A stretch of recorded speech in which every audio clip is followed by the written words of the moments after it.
Ça va? Oui. Vous avez bien dormi? Mamadou, il n'a pas bien dormi. Donc, je vous propose d'essayer de synthétiser un peu les points forts de ce qu'on a pu échanger hier autour du dispositif de médiation. Allora, quello che vi propongo è di riassumere i punti forti che abbiamo affrontato ieri attorno al dispositivo della mediazione. Et puis peut-être de clarifier ou d'approfondir un certain nombre de concepts théoriques sur lesquels on s'appuie pour la construction de ce dispositif. E poi chiarire e approfondire quali sono i concetti teorici che stanno attorno a questo dispositivo, alla base di questo dispositivo. Donc la médiation, vous l'avez bien compris, peut donner lieu à différents types d'interprétations et de pratiques. Quindi, come avete capito, la mediazione può dare luogo a diverse interpretazioni e pratiche. Nous avons fait le choix de positionner cet outil comme un outil de transformation de la relation. E quindi noi abbiamo fatto la scelta di utilizzare questo strumento come uno strumento di trasformazione della relazione. La médiation transculturelle telle que nous la concevons n'est pas simplement un outil facilitant la communication, mais également un outil permettant la modification de la relation entre professionnels et usagers. Allora, la mediazione interculturale come noi la pratichiamo non è tanto uno strumento di facilitazione della relazione e della comunicazione, ma uno strumento di trasformazione della relazione. Alors, quel est le problème sur lequel la médiation va agir? Quindi qual è il problema sulla quale la mediazione agisce? Nous le définissons comme la rencontre problématique entre d'une part un professionnel expert appartenant a des organisations professionnelles complexes. Noi lo definiamo come la relazione problematica tra un professionista esperto all'interno di una relazione complessa Et de l'autre côté, un patient, un usager ou une famille confronté à la maladie, au malheur ou à la difficulté sociale. e dall'altra parte una famiglia, una persona, una situazione confrontata al problema della malattia e del disagio. Et donc la médiation va agir sur les conditions de la rencontre entre les deux parties. E quindi la mediazione agisce sulle condizioni dell'incontro tra queste due parti. Et donc, si on se positionne de cette façon dans le cadre de la médiation, le processus de médiation doit interroger au même niveau les deux théories en présence. E quindi se noi ci posizioniamo in questo modo come mediatori, quello che noi dobbiamo fare è interrogare le due teorie presenti, copresenti. Non seulement la théorie du patient sur son point de vue par rapport au sens que prend l'événement maladie, Non solo la teoria del paziente sul senso che prende per lui l'evento malattia, mais également reformuler avec le professionnel la théorie qui sous-tend son intervention auprès de ce patient. ma anche riformulare con il professionista la teoria che è alla base del suo intervento con questo paziente. Donc le dispositif de médiation doit abriter en son sein les outils permettant de questionner ces deux types de discours. E quindi il dispositivo della mediazione deve avere al suo interno gli strumenti che sono capaci di mettere in questione, di andare a questionare questi due livelli, queste due teorie, questi due livelli della questione. C'est pour cela que si on va s'appuyer sur le médiateur interculturel pour questionner le point de vue du patient sur le système culturel dans lequel il évolue.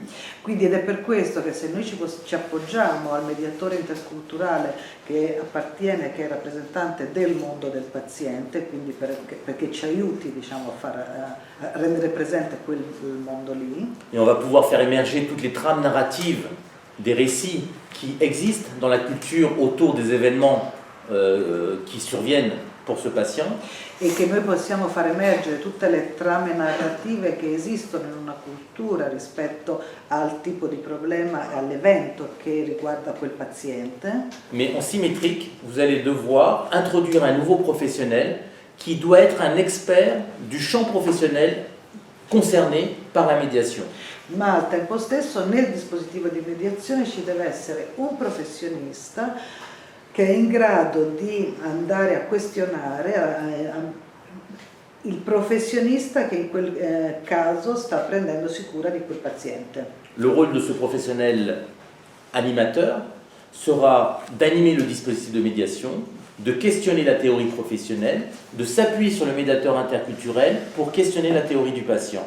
E quindi il ruolo sarà da un lato quello di avere il professionista, l'animatore in grado di andare a interrogare, a chiedere, a mettere in questione la teoria del professionista e appoggiarsi sul mediatore culturale per poter far emergere la teoria del paziente. Et donc également de prendre en compte l'ensemble des points de vue qui vont s'exprimer au cours de la médiation pour construire un projet tenant compte de ces deux points de vue et mettant en action chacun des protagonistes.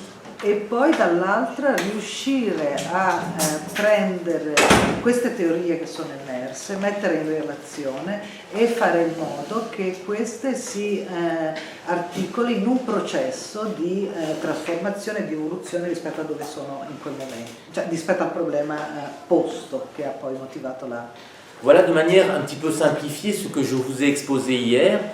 Je vous ai également dit que s'il fallait définir un peu les différents courants sur lesquels s'appuie ce dispositif, il fallait déjà citer, à la fois d'un point de vue éthique et d'un point de vue technique, le courant d'empowerment, c'est-à-dire le fait de mettre le patient en situation d'agir sur sa propre problématique. Allora, questo è grosso modo quello che, se devo riassumere in modo un po' grossolano quello che ieri ho cercato di trasmettervi, e è chiaro che questa prospettiva si basa su delle logiche, cioè su delle teorie. La prima è quella di empowerment, in cui il paziente può dire la sua su ciò che gli succede. Et donc, je vous rappelle que dans ce courant d'empowerment, on postule que si vous voulez que la personne en face de vous soit en situation d'agir sur sa problématique, il faut déjà qu'elle participe à la définition de cette même problématique. Allora, in questa prospettiva dell'empowerment, quello che si è postulato è che una persona, perché possa agire su ciò che gli accade, deve essere già coinvolto nella definizione del problema che lo riguarda. Pour la raison simple que si c'est l'expert professionnel qui est le seul dépositaire de la définition de la problématique, per la semplice ragione che se è solo il professionista il depositario del problema, à ce moment, la seule personne habilitée à agir sur la problématique sera le professionnel. Allora è chiaro che l'unico che sarà abilitato ad agire è il professionista. Par contre, sans réfuter la théorie professionnelle, vous permettez que d'autres points de vue participent à la définition de cette problématique. Dall'altra parte, se però voi vi potete mettere in campo il fatto che senza smentire o senza non tener conto della teoria del professionista, potete mettere in campo altre teorie che possono spiegare quell'evento, à ce moment-là, d'autres acteurs peuvent entrer en scène et agir sur cette même problématique. allora altri attori possono entrare in scena e agire su quel problema. Donc ça, c'est quelque chose de véritablement fondamental dans le dispositif de médiation. E questo è qualcosa di veramente fondamentale nel dispositivo di mediazione. J'ai cité également hier le courant des pratiques narratives sur lequel on s'appuie également fortement dans notre travail. Ieri ho anche citato le pratiche narrative, e che è un altro punto di appoggio molto forte nel nostro lavoro. Tout le dispositif de médiation va tenter de co-construire avec le patient un nouveau récit de la maladie qui redonnera un nouveau sens à l'événement morbide. Allora, tutto il lavoro della mediazione lavorerà sulla costruzione di una nuova narrazione, un nuovo racconto della malattia che permetterà che sarà una co-costruzione appunto rispetto al lavoro fatto. Et qui donnera un nouveau sens, qui permettra au patient d'agir sur cette problématique. E questa nuova narrazione co-costruita darà un nuovo senso e permetterà al paziente di poter agire sulla problematica. En quelque sorte, le courant des pratiques narratives postule que le récit permet une externalisation du problème. Allora, l'ipotesi della pratica narrativa ha come postulato il fatto, pensa che la narrazione... Le processus narratif va permettre une externalisation du problème. Il processo narrativo permette una esternalizzazione del problema. La maladie n'est plus cet objet qui n'appartient au propre patient. E la malattia non è più questo oggetto che appartiene al paziente, mais devient un objet bon à questionner par de nombreux protagonistes externes. Ma diventa un oggetto che può essere approcciato e messo in questione e interrogato da altre persone anche all'esterno. Et sur laquelle ces autres personnes vont pouvoir agir. E sul quale queste altre persone possono agire. Donc là aussi, c'est une base très importante de notre travail, et donc je vous avais cité Michael White et David Epstein, qui étaient deux références bibliographiques importantes par rapport à ce courant des pratiques narratives. E a questo proposito avevo citato Michael White Michael White et David Epstein. E David Epstein, che sono due autori importanti rispetto a questo tema delle pratiche narrative. Mais c'est pas tout. On est dans la clinique transculturelle. Évidemment, on s'appuie sur les courants d'ethnopsychiatrie pour donner ce fondement à notre travail. Allora, ma non è tutto qui, chiaramente siamo nella pratica transculturale, quindi siamo anche in questa corrente dell'etnopsichiatria che dà delle basi importanti al nostro lavoro. Alors, et notamment sur la théorie du complémentarisme que Marie-Rose Moreau aura l'occasion de développer, je pense, la semaine prochaine avec vous. E in particolare penso a tutta la teoria del complementarismo che immagino che Marie-Rose Moreau svilupperà con voi la settimana prossima. Je vous rappelle que cette théorie, pour simplifier, permettait à un psychothérapeute d'une culture X de pouvoir travailler avec un patient d'une autre culture en s'appuyant sur une méthodologie que Georges Devreux a exprimée. Allora, vi ricordo che questa teoria permetteva a un terapeuta di una cultura X di poter lavorare con un paziente di un altro gruppo, di una cultura Y, e appoggiandosi e utilizzando una prospettiva metodologica che ha sviluppato Georges Devreux. Et donc Georges Devreux disait que pour aborder un patient, il fallait utiliser de manière complémentaire deux théories. E Georges Devreux diceva che per poter lavorare con un paziente, per poter curare un paziente, bisognava appoggiarsi su due teorie. Donc une approche complémentaire et non simultanée de deux théories. Un approccio quindi complementare ma non simultaneo di due teorie. Une approche psychanalytique pour travailler sur le jeu, le sujet. Un approccio psicanalitico per lavorare sull'io, sul soggetto. Et une approche anthropologique pour travailler sur le jeu relié au groupe en fait. Allora, è un approccio antropologico per poter lavorare sull'io, sul soggetto legato al suo gruppo. Et donc d'utiliser chacun de ces discours en l'utilisant jusqu'aux limites où il peut apporter quelque chose.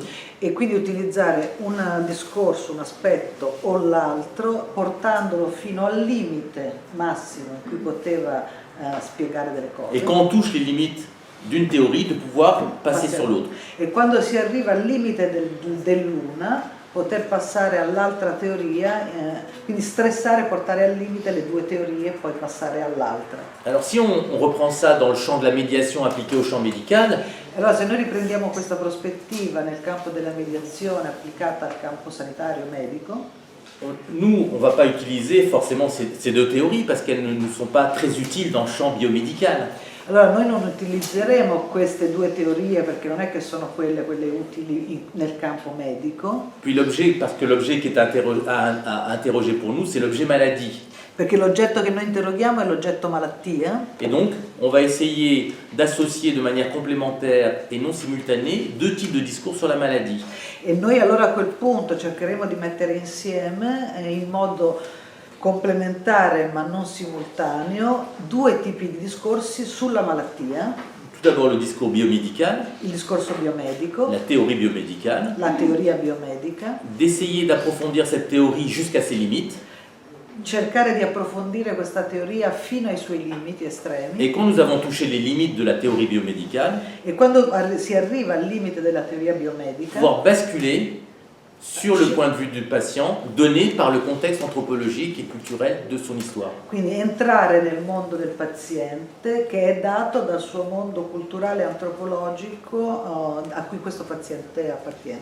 Et donc on va construire un nouvel objet qui va se définir en complémentarité entre deux types de discours.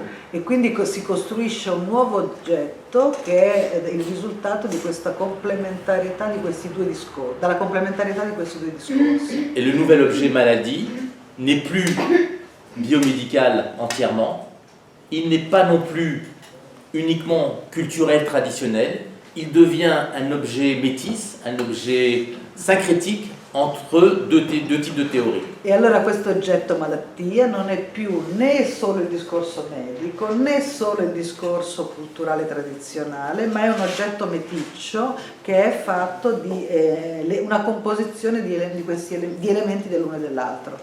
Et cet objet, la construction de cet nouvel objet maladie devra logiquement permettre au patient de prendre toute sa place pour agir sur cette problématique nouvellement définie, sans pour autant réfuter l'intervention du médecin dans son champ. E questo nuovo oggetto dovrebbe permettere al paziente di poter riprendere il suo posto, la sua collocazione e poter agire sull'evento malattia, senza però al tempo stesso rendere impossibile l'azione anche medica, perché è come se tutti e due potessero continuare ad agire sullo stesso oggetto. Ça, c'est le deuxième courant très important, le complémentarisme de Georges Devreux. Mais encore faut-il que le médecin accepte l'idée que la réalité de la maladie n'est pas simplement donnée par la définition biomédicale de la maladie.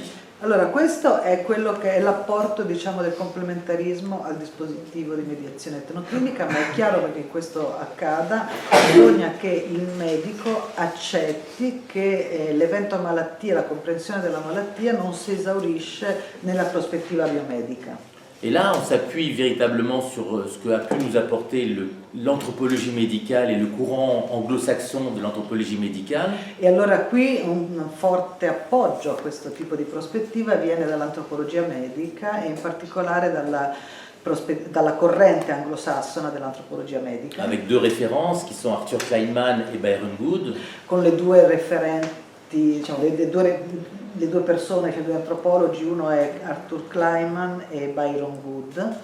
Avec deux idées forces, vraiment, assez simples en fait. Con due idee forti che sono molto semplici. Qui est la première chose, c'est que la culture, c'est pas un moyen d'habiller la maladie. La prima è che la cultura non è un modo per vestire, per agghindare la malattia, mais qu'elle est essentielle à sa constitution en tant que réalité humaine. ma che è essenziale al fatto che la malattia si costituisca come realtà umana.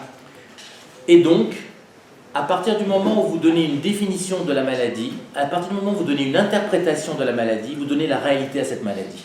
E quindi quando voi date un'interpretazione o una narrazione alla malattia, si costruisce la sua realtà. Et donc Arthur Kleinman postulait que patients et médecins sont chacun dépositaires d'un modèle spécifique qui construit le sens et la réalité de la maladie. E quindi Kleinman per esempio diceva che medico e paziente sono depositari di due sensi che costruiscono e rendono reale la malattia. Et il pose alors la relation de soins comme une négociation entre deux modèles explicatifs de la maladie. E lui definisce la relazione di cura come la relazione tra due modelli esplicativi della malattia. À partir de cette position, nous avons considéré que certaines situations de blocage entre soignants et patients étaient alors liées à un échec de la négociation entre les modèles en présence. E allora a partire da questo discorso noi pensiamo che il problema del fallimento di una relazione terapeutica sia come una specie di fallimento di questa negoziazione tra le due teorie. Et nous avons alors utilisé la médiation comme un outil permettant de reprendre cette négociation Allora noi abbiamo utilizzato il dispositivo di mediazione come uno strumento per poter riprendere questa negoziazione et favoriser l'appropriation par le patient du modèle médical tout en gardant vivant son propre modèle explicatif. e favorire il fatto che il paziente potesse avere accesso al discorso medico, ma anche proteggendo e salvaguardando, dando forza al suo modello esplicativo. Enfin, pour travailler dans ces dispositifs, on s'est beaucoup aussi appuyé sur la clinique transculturelle telle que l'a définie Toby Nathan.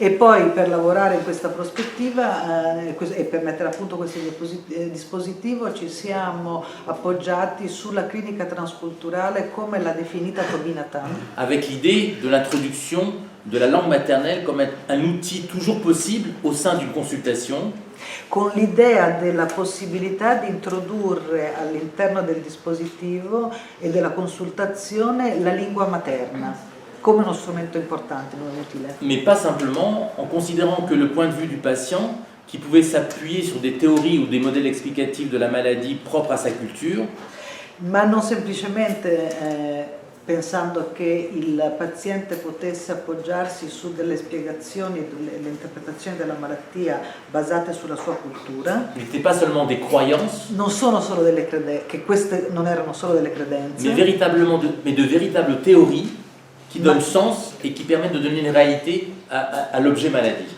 ma delle vere e proprie teorie che strutturano e danno senso e che permettono di creare e di costruire la realtà della malattia, dell'evento malattia. Et par là même que les dispositifs thérapeutiques proposés par les cultures d'appartenance des patients E che i dispositivi terapeutici prodotti dalle culture di appartenenza del paziente pouvaient avoir une réelle efficacité qu'il s'agissait, en tant que chercheur, de comprendre et d'analyser.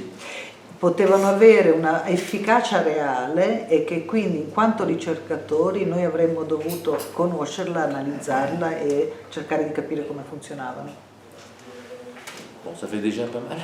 Mi sembra che sia già abbastanza. Parce que on peut continuer sur maintenant quelle est la différence entre deux types d'approches, de type psychothérapeutique et de type médiation. On a commencé déjà à aborder cette question hier, mais peut-être qu'on peut l'approfondir si vous en êtes d'accord. Se voi siete d'accordo, quello che potrei fare a questo punto è cercare di approfondire un po' la differenza tra la mediazione e la prospettiva psicoterapeutica, in modo da mettere un po' a fuoco diciamo, la relazione tra questi due aspetti.